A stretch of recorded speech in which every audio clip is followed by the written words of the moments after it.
Let's begin with a question that might haunt you for the rest of your life in the best possible way. What if the perfect moment you're waiting for never comes? Now, not in a pessimistic, life is meaningless kind of way, but in a real, practical, deeply philosophical sense. What if the idea of a perfect moment is the very thing keeping you from living the only moment that's actually real, this one? We all do it. We postpone our dreams. We delay our truths. We defer our courage. We say things like, "I'll start when I feel ready, when I have more money, when I finally figure it out, when it's the right time." But what if that's just a very elegant form of fear? And I get it. Waiting feels safe. It feels responsible. It feels strategic. We don't want to mess up. We want things to be aligned. We want signs, certainty, guarantees. But here's what most people don't realize. Waiting for the perfect moment is one of the greatest illusions of the human mind. It's not just procrastination, it's spiritual paralysis. It's a philosophical misunderstanding of time, existence, and what it means to be alive. Let's break this down. Time, as we experience it, is a mental construct. Click subscribe to this channel to get more topics you love. The past is memory. The future is imagination. The only thing that ever actually exists is now. This breath, this blink, this beat of your heart. And yet we live 90% of our lives somewhere else, in a version of the past we can't change, or in a fantasy of the future we can't control. We're always preparing to live, but never actually living. So let's ask a piercing question.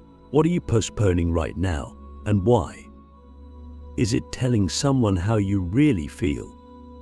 Starting the project that's been whispering to you for years? Leaving the job that's killing your soul? Moving your body the way it's been begging you to move? What story are you telling yourself that says not yet? Because here's the philosophical bombshell: you are not waiting for the perfect moment.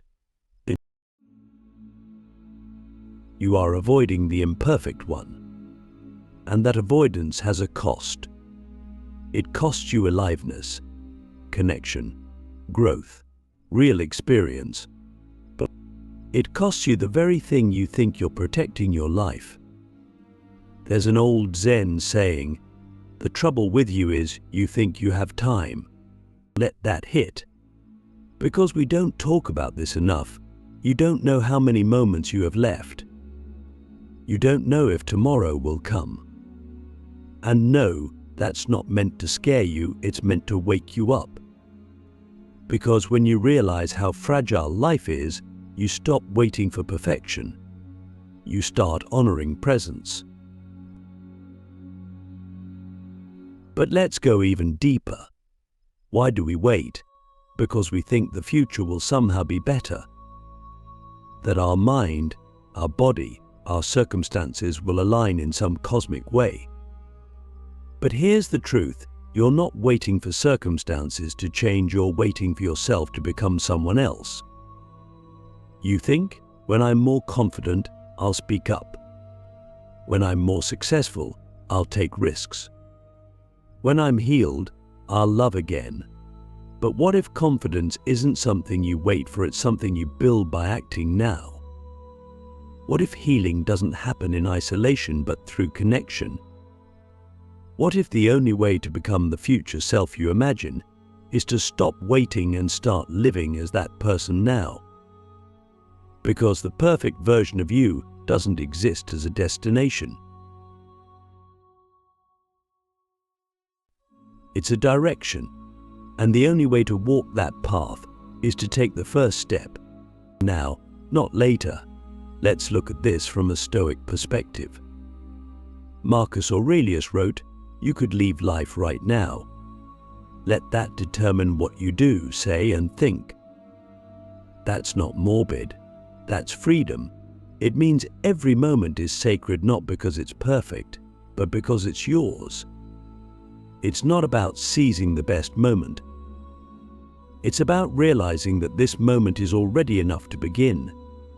Still not convinced? Let's talk about failure. Because one of the biggest reasons we wait is because we're afraid to fail. We think waiting will protect us from pain. But here's the paradox. Waiting doesn't protect you from failure, it guarantees it. You fail to grow. You fail to evolve. You fail to experience the depth of life. And that's the most dangerous kind of failure, the kind that's quiet, comfortable, culturally acceptable. But one day you wake up and realize you've been waiting your whole life. And that's a tragedy. So here's the reframe. Stop waiting to feel ready. Start acting to become ready. Because readiness isn't a state, it's a result. It's what happens when you move. You don't become courageous by thinking about courage, but you become courageous by doing the thing that scares you while you're still scared. You don't become wise by waiting to know everything. You become wise by walking the path, making mistakes, adjusting, learning through action. So let me ask you right now, what would you do if you stopped waiting for the perfect moment and just started living? Really sit with that. And then get honest. What's the risk? What's the cost? What's the price of waiting? Because most of the time, when we say I'm waiting for the right moment, what we really mean is I don't want to feel discomfort. But here's the truth no one tells you. Discomfort is the doorway to everything you want. Growth lives on the other side of awkwardness. Breakthroughs live on the other side of fear. Love lives on the other side of vulnerability. And if you keep waiting for a version of life that doesn't require risk, you'll wait forever. You'll live a safe life, a small life, a life of almosts and maybes and what ifs, but not a life of depth, of color, of power.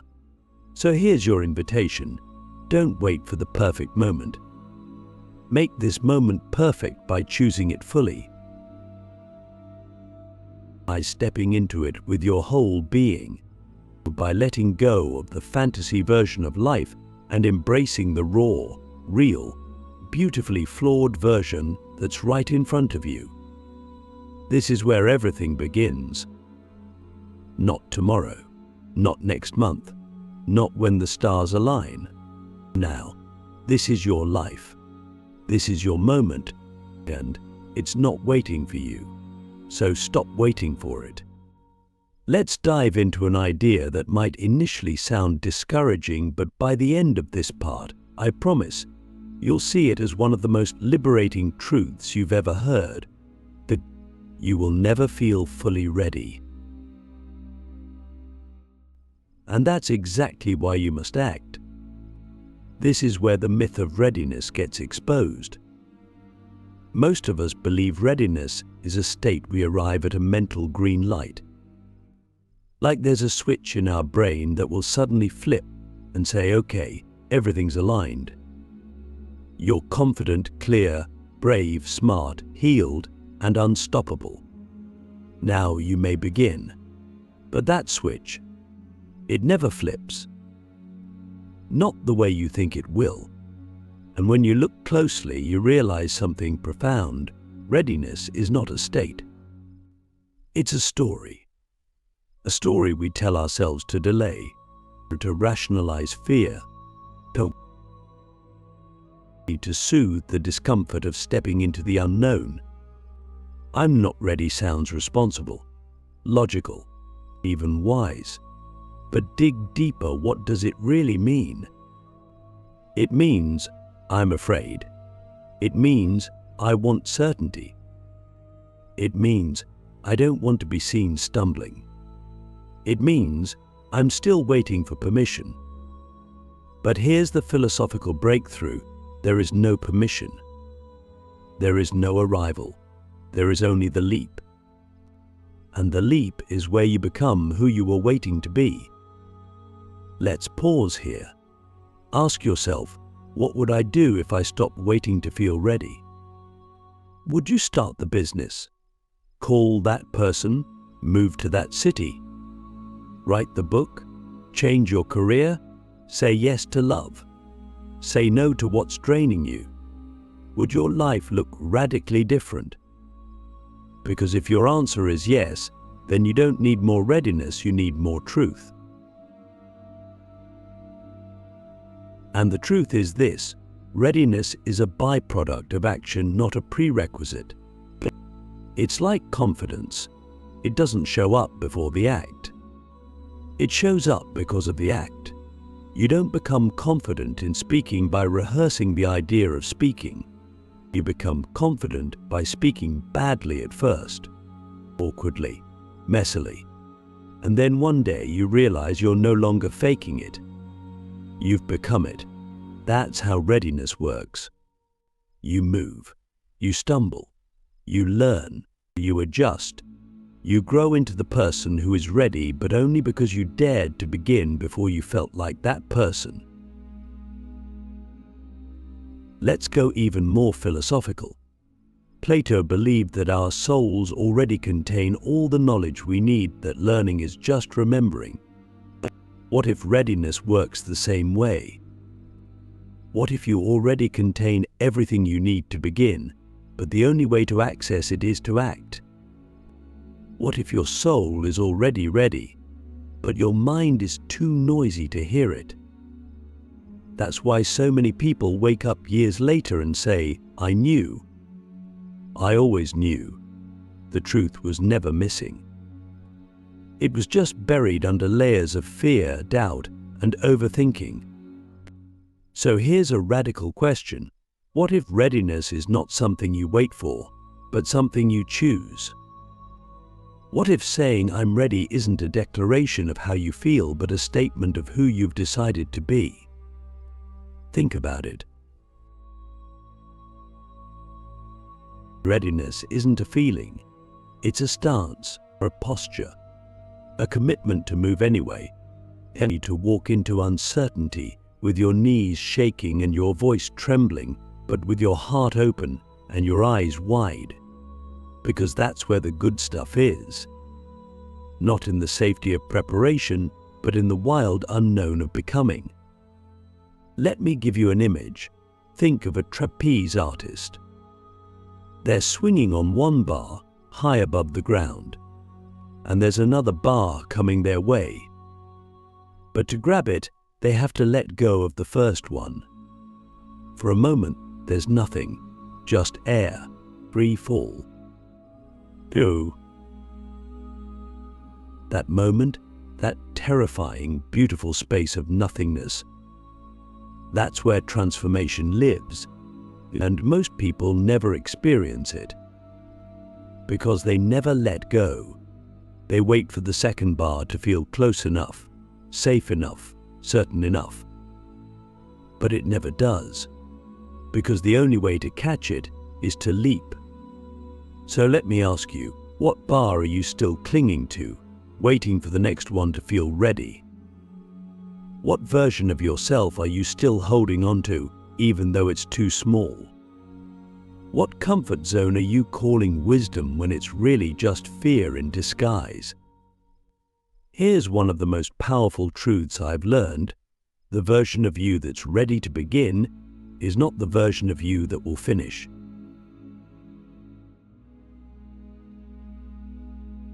You will grow, you will stretch, you will evolve.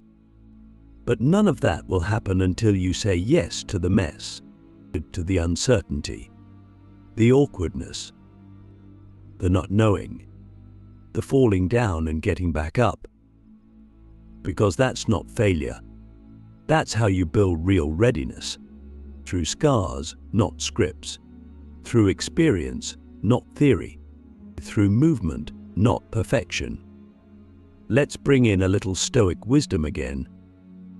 Seneca said, "It is not that we have a short time to live, but that we waste much of it." And one of the biggest ways we waste our lives is by waiting to feel ready. We spend years preparing for a moment that would have already transformed us if we had just started. So here's your challenge. Stop asking, "Am I ready?" Start asking, "What am I pretending not to know?" Because deep down, you already know. You know what needs to change. You know what you're here to do. You know what conversation you've been avoiding. You know what dream you've been deferring. And you know that waiting hasn't brought you peace, only restlessness. So stop waiting. Not because you're fully ready, but because you're finally willing to be seen. Willing to be vulnerable. Willing to start ugly and finish beautiful. Willing to live the story that's been living inside you all along. And here's the final thought for this part. Don't wait for the fear to go away. Wait for the moment you love your vision more than you fear the risk. Because that shift, that's when you leap. And that leap is the beginning of everything. So here we are, the final stretch. We've explored the illusion of the perfect moment, we've shattered the myth of readiness, and now we arrive at the heart of it all, courage. Because underneath all the waiting, all the stalling, all the rationalizing, there's only one thing standing between you and the life you know you're meant to live, putting the courage to begin. Not when it feels safe. Not when it's guaranteed. Not when you've mastered every detail. But now, exactly as you are, imperfect, uncertain, in progress. And that's where most people stop. Because we've been trained to believe that courage is the absence of fear. That brave people are somehow different, that they don't feel the gut-wrenching anxiety we do. But here's the truth you were never taught in school. Courage is not the absence of fear. It's the decision that something else matters more. More than comfort, more than reputation, more than the illusion of control. And when you realize that, something magical happens.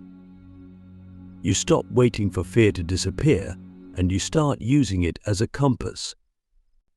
Because fear doesn't show up when you're doing something meaningless. It shows up when you're on the edge of something real, when you're about to grow, when you're about to matter. So here's the deep philosophical challenge. What would your life look like if you let fear become your invitation, not your excuse? What if every time fear whispered, "You're not ready," you leaned in and whispered back, "That means it's time"? Because the people who live unforgettable lives aren't fearless. They're intimate with fear. They've learned to dance with it, to walk beside it without letting it drive. Think of the great artists, thinkers, creators, and leaders you admire. They didn't wait. They started messy. They failed publicly. They were laughed at, misunderstood, doubted, but they lived. And that's the point, to live. Not to plan a perfect life, not to curate a flawless image, not to wait until everything is optimized, but to step fully into the wild, unpredictable, painful, beautiful process of becoming.